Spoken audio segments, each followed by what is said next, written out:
Parlement qui a invalidé la candidature d'Henri Thomas Lokondo au poste de président de l'Assemblée nationale. Après son invalidation par la plénière, le député national a réagi à chaud. Il a donné de la voix. On l'écoute. Mais vous avez vous-même suivi la conclusion du président.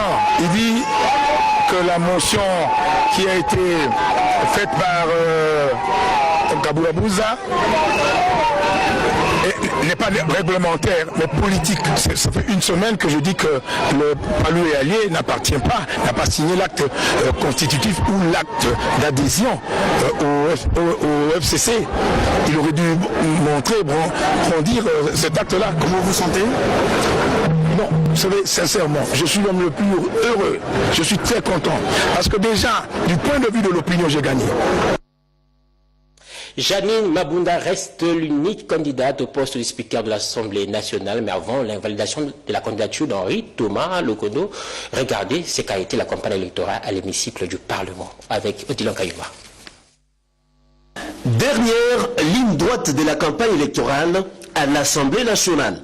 Les candidats aux différents postes du bureau définitif de la Chambre basse du Parlement jettent leurs forces dans la bataille. Dans un climat fraternel, Janine Mabunda et Thomas Lokondo, tous candidats à la présidence du bureau définitif de l'Assemblée nationale, tous sourire, ils échangent avec les électeurs et les accolades s'ensuivent pour les rassurer. Au-delà de l'hémicycle du Palais du Peuple, l'équipe de la campagne électorale de Janine Mabunda a utilisé une autre tactique, l'approche porte à porte dans quelques communes de Kinshasa. Objectif, convaincre les députés nationaux, bref, les amener à élire Janine Mabunda. Nous avons sensibilisé les députés afin de pouvoir voter pour le ticket FCC Cash, pour soutenir Madame Mabunda, pour soutenir le vice-président Kaboul, pour soutenir tous les autres candidats du ticket FCC Cash. Nous voulons sensibiliser les députés parce que nous pensons que pour la proximité avec le peuple, pour avoir une assemblée qui soit proche du peuple. À l'intérieur de l'hémicycle du Palais du Peuple, Henri Thomas Lokondo et toute son équipe n'ont pas lésiné sur le moyen. Toutes les batteries ont été mises en marche pour que le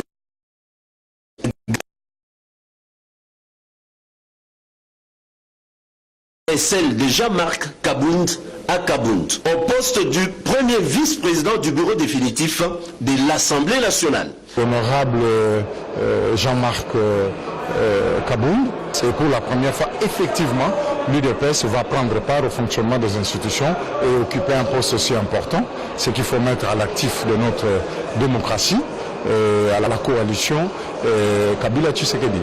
Dans l'entretemps, la campagne électorale se poursuit et la balle reste dans les camps des députés nationaux appelés à départager les candidats en lice ce mardi 23 avril 2019. Rendons-nous au Palais de la Nation. Le directeur de cabinet du chef de l'État, Vital Kamerhe, a présidé une séance de travail avec les professionnels du secteur pétrolier. Les prix du carburant à la pompe et des questions liées à la profession pétrolière ont été examinées. Kibambeso Moïsa, Ernest Moulomba.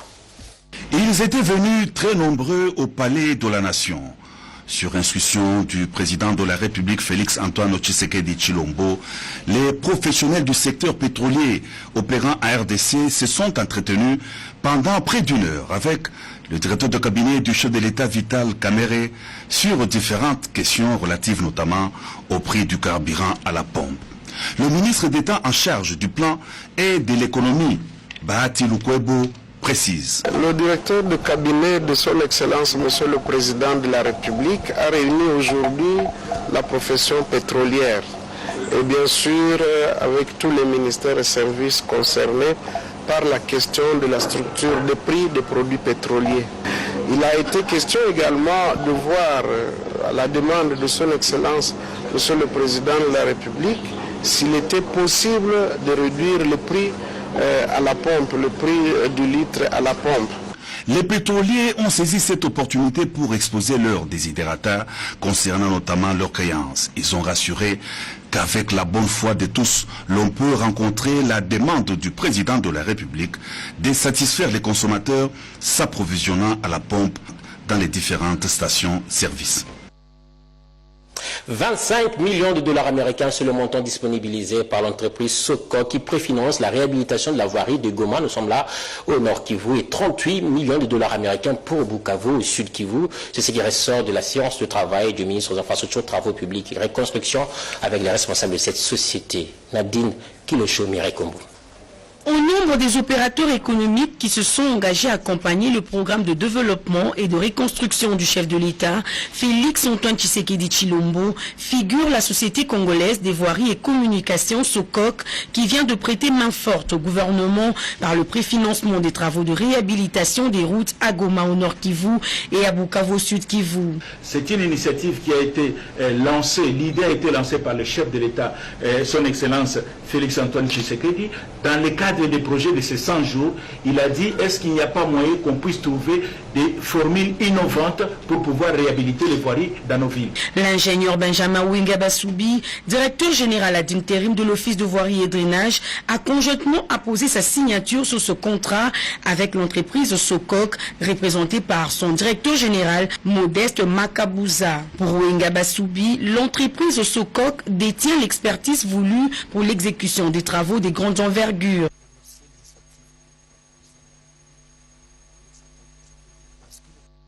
Agriculture, les matériels agricoles destinés au site agricole Kanyama-Kasese sont déjà à Lubumbashi. Nous sommes là dans la province du Haut-Katanga. Le ministre intérimaire de l'Agriculture s'y est rendu pour s'enquérir de la poursuite du déploiement de ces engins. Bobette et Yengali Samba. La première phase du programme volontariste agricole affiche complet en ce qui concerne le déploiement des matériels agricoles. C'est à partir du port de Matadi que sont équipées les bases agricoles de Mongata à Kinshasa, dans le Congo central. Pour le site de Kanyama-Kasese, les engins sont encore à Lubumbashi. Le ministre de l'Agriculture intérimaire a échangé avec les responsables de la SNCC, province du Haut-Katanga, sur l'acheminement de ces matériels sur le site. Explication du chargé de logistique de DEM, le fournisseur. Le matériel de la première phase du projet volontariste agricole. Le matériel destiné au site de Kanyama-Kasese. Il y a des tracteurs, comme ceux qui sont derrière moi. Ce sont des tracteurs de 75 chevaux. Il y en a 23 pour le site de Kanyama. Il y a les gros tracteurs de 230 chevaux. Il y en a 3 pour le site de Kanyama. Il y a 2 compacteurs qu'on a vus ici. Il y a 6 moissonneuses batteuses. Il y a 5 camions bennes, un camion citerne à carburant et un camion atelier pour la technique.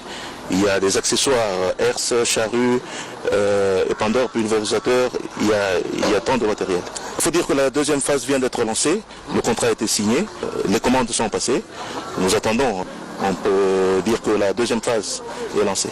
Bio Agrobusiness a la grande responsabilité de gérer ce programme pour produire intensément et lutter contre les importations des produits de grande consommation en RDC.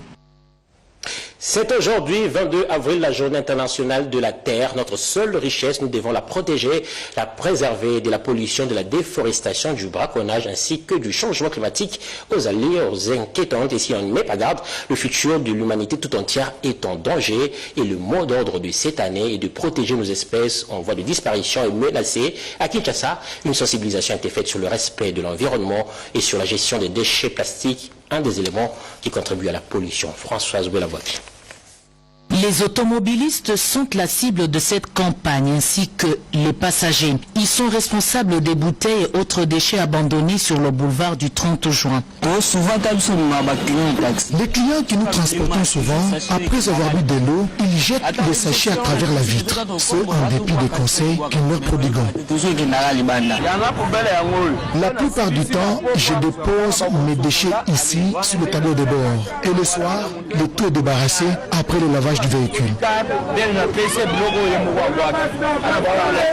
Gardez vos déchets dans votre véhicule et jetez-les à destination. C'est le message de flyers distribués ce lundi alors que le monde célèbre la journée mondiale de la Terre. Campagne citoyenne lancée par cette armée des volontaires, membres de l'organisation Logos Premier. Je constate qu'un automobiliste mange les bananes, il prend son eau, il prend la bouteille, il jette.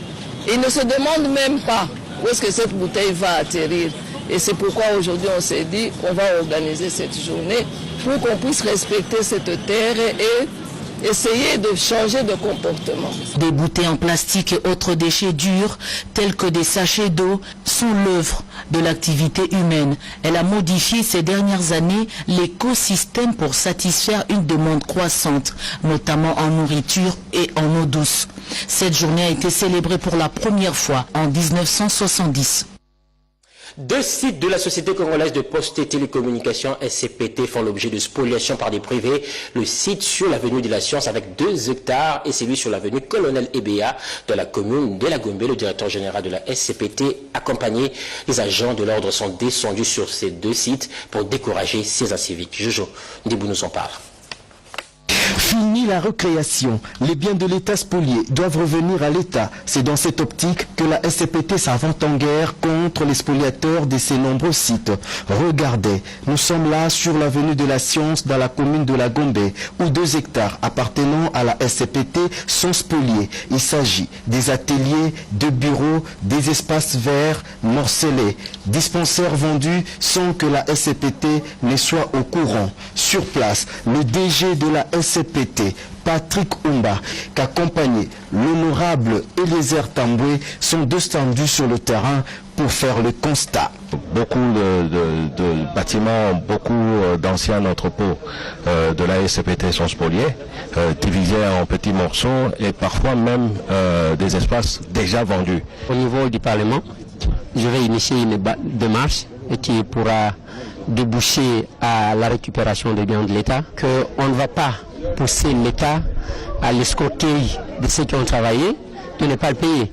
Mais il ne faut pas aussi qu'on laisse que l'État soit escroqué. On a dit nous avons besoin d'un État de droit, on doit le vivre, on doit les voir en action. Dans un autre site de la SCPT situé sur l'avenue Colonel Ebea dans la commune de la Gombe, le constat est amer. Une véritable affaire à dormir debout. Sur place, des personnels de la SCPT installés sur ce site, logés à titre humanitaire, aujourd'hui se vertuent à la sous-location. Chacun d'entre eux s'arrange pour avoir un titre de propriété et ont construit des maisons, des toilettes anarchiquement, ici et là, et se permettent même à vendre à des particuliers des lopins de terre. Une certaine police trouvée sur le lieu a été appréhendée.